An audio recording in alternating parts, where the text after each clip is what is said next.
So David's here to show us another example of his work. David, what do you have for us here? This is an example of my one of my road bikes. This is a model that I call the ultralight, and is kind of my flagship road bike. Gear can be built toward either a racing or more of a sport geometry, whatever the customer wants.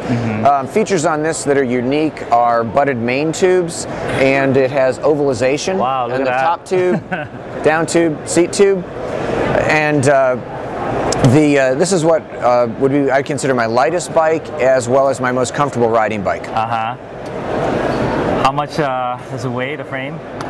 They start at about 2.4 pounds. 0.4, wow. Goes up from there.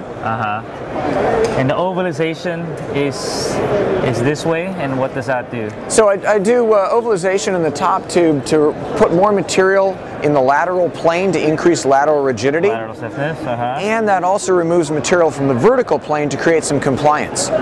So it actually makes the frame more rigid as far as riding, but it makes it more comfortable as far as absorbing road shock. Right. So we do the ovalization in the top tube, down tube, and the seat tube. And the seat tube as well. To make it so the bottom bracket gets a little more lateral rigidity.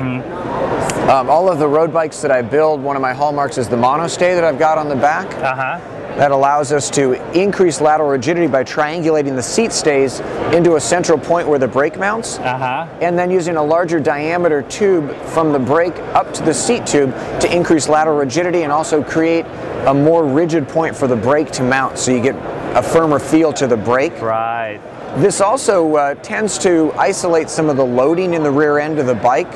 When I first started in business, this monostay was one of the pieces that I was thinking about, and a friend of mine did his master's thesis in engineering on the design of this. We went through and did finite element analysis on it, and when you load the rear end, because of the difference in the diameters of the tubing and the rigidity of those and the triangulation, as you load the rear end, this actually will tend to get an S-shaped deformation.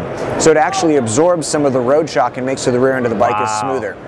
Wow. So it's been a real nice feature, and since we triangulate and go with the larger diameter tube here, makes it very solid as far as for seated climbing. Right. Yeah, it looks like the design really utilizes the advantages of titanium. That you're able to make Thai do what you want to give you a nice ride quality. Yeah, it's the thing. One of the things that got me interested in doing titanium when I got started were just the really wonderful benefits. Material is 60% the density of steel, which is what I've been working with before. Almost identical as far as yield strengths, but it's got a really desirable modulus of elasticity, which gives you that comfort that we all think of as the hallmark of titanium. Right. But the downside on it is it's relatively flexible in comparison to steel.